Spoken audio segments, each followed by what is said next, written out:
I have been a gig worker for well over a year now, and it's been part-time, it's been full-time, and I've made a handful of mistakes, and I think many gig workers have too. Now, I'm gonna say this in advance. If you are an experienced gig worker, I got 4 tips or 4 mistakes that I've done, and I want you to put number 5 in the comments below. Let's help each other out here, people. The first one that I'm gonna list is the biggest common mistake that I see. It's also a nuisance, it annoys me. I could talk about it pretty much all day, but then I'd just be talking about this one thing all day. It's the fact of no delivery bags. The biggest mistake you could be doing is taking the food out of the car, especially if it's cooler temperatures, without a delivery bag, not knowing where your customer is in their house, and they could be looking out that window watching you and get docked on your surveys because of your mistake. Honestly, it's not even just giving a customer cold food. Let's use common sense, and I don't mean this to sound rude, but it just comes to me naturally like this. You lack common sense. If you decide to hold 3 bags in your arms, your phone's in your hand, Uber's going off giving you another stack on order or whatever, you can't click it because you got 3 bags and you can't juggle things, well, you should have got a delivery bag. The best part is, you don't have to spend a lot of money on them. My black delivery bag that I got from Amazon was about 30 bucks. And since then, when I signed up with Skip the Dishes, I did pay $60 with Skip for their bag, but I got 2 bags inclusive. One is a huge regular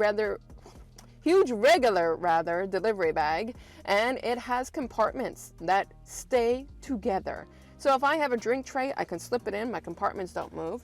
But as well, I got a jumbo pizza bag. How many people have turned around and said that they're putting pizzas on the seat warmer? Well, if I find out my pizza is going on a seat warmer and you're dropping it off at my house, you're gonna get a big fat thumbs down. I won't tip bait you, I'm not that type of person, but I'll dock your survey because that's not fair to me when it's your job.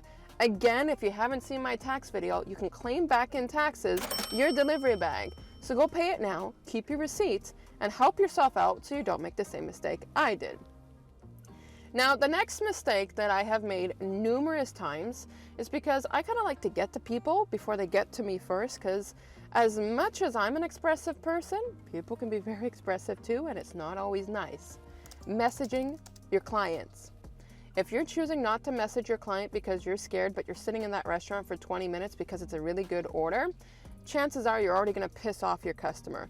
They might like the fact that you're there for 20 minutes because you're there for them, but they don't know what's going on, and you never know when you're going to have a negative Nancy in the room that's going to hit your survey because you lacked in communication. If I'm sitting at a restaurant and I'm too long, I'm going to message them.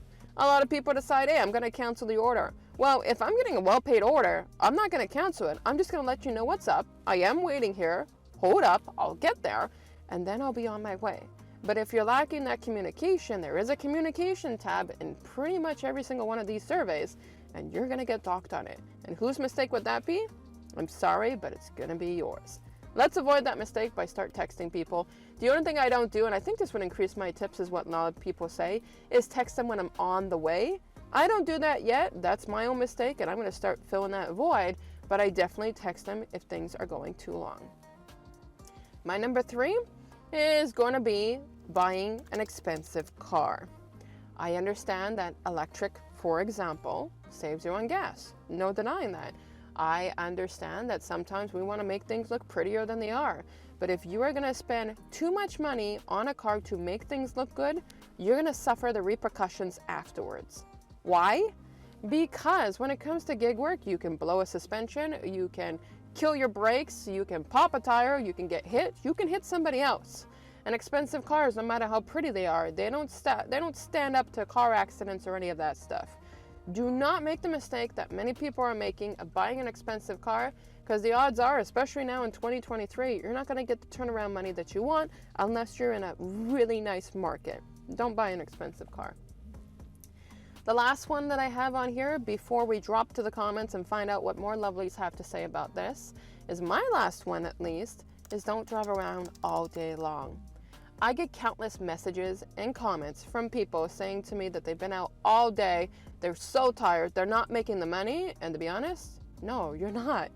If I'm hitting the 1:30 to 3:30 afternoon shifts, if I'm hitting the 9:30 to 10 o'clock morning shifts, I'm not gonna make much money because the peak hours go down. Target your hours. Avoid the big mistake that many of us have made of driving all day long, 12, 13, 14, 16 hours at a time, hoping that even in between we get money. Yes, I can understand that we can make $10 in between here and there, but how are you going to feel if you're driving for 2.5 hours and the maximum you get is $10? At the end of the day, I count my end of the day total. I don't count per hour at gig work because that does not really exist for us. So I look at the end of the day total and I tally it up. But you know what? I make more at the end of the day if I go during the peak hours, even if I don't want to, versus driving all day long because I'm targeting extensive hours. So those are my 4 mistakes when it comes to being a gig worker to help you avoid. Check the comments below for number 5. There's going to be a lot of number 5s there. And I'll catch you lovelies in the next video.